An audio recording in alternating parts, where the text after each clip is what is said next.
c'est Marianne et aujourd'hui on se retrouve pour une vidéo automnale parce que c'est ma saison préférée et je voulais vous présenter 8 idées pour vous mettre dans l'ambiance, dans le mood de l'automne. C'est parti!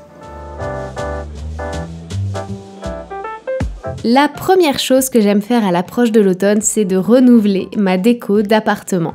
Des petites touches orangées ici et là et je réutilise la même déco chaque année et il en faut peu pour changer l'ambiance de notre appartement. J'adore!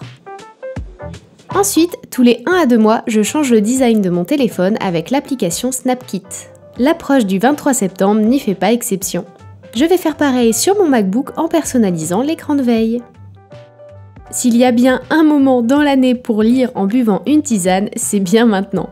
Donc hop, on profite du doux soleil d'automne et on se met tout cosy pour lire un bon livre. Dernièrement, j'ai lu ce livre que j'ai vraiment adoré et que je vous conseille vivement pour la saison. L'arrivée de l'automne, c'est aussi une opportunité pour se renouveler créativement et d'essayer de nouvelles choses.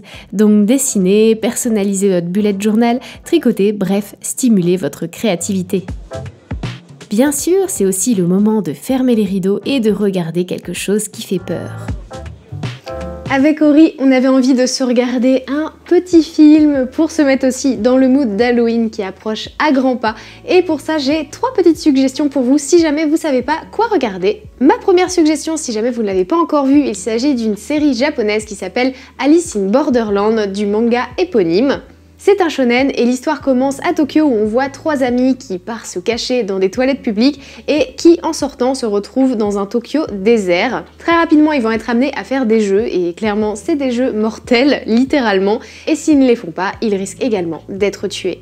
Si vous voulez plutôt regarder un film, je vous conseille sincèrement Mirage, que j'ai adoré, qui est disponible sur Netflix, qui est donc un film espagnol, c'est un thriller. Ça commence avec une histoire de rupture du continuum espace-temps. On y retrouve Vera qui sauve la vie d'un petit garçon, mais qui par conséquent perd sa propre fille. Est-ce qu'elle la retrouvera?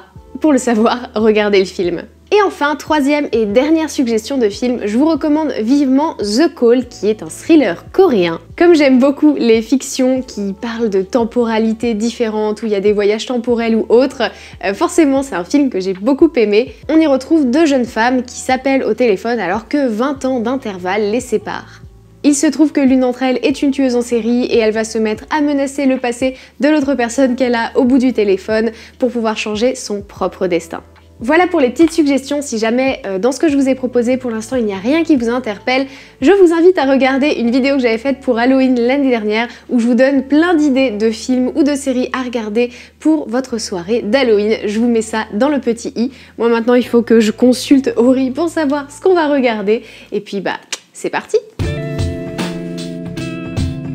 Quand je pense à soirée cosy, je pense à soirée jeux de société.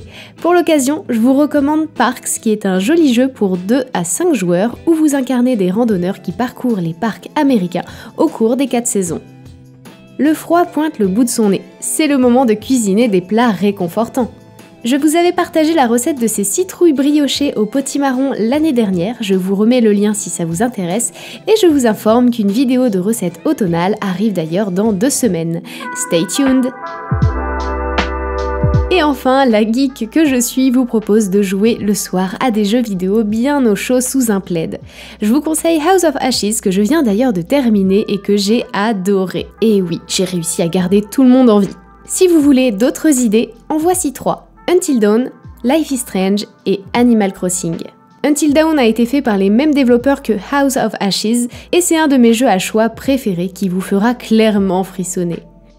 Life is Strange est un jeu beaucoup plus doux, avec toujours des choix, un peu de surnaturel et une beauté des décors. J'adore son ambiance et je trouve qu'il est parfait pour la saison.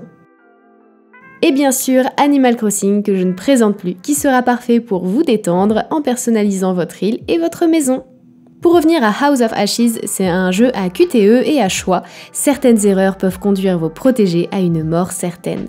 L'écriture du background des personnages était vraiment top et l'histoire m'a beaucoup plu. J'ai eu ma dose de frayeur, c'était parfait. Et voilà pour ma petite liste d'idées. Dites-moi laquelle vous plaît le plus et si vous avez d'autres activités que vous adorez faire chez vous en automne. Reposez-vous bien et quant à moi, je vous dis à la semaine prochaine.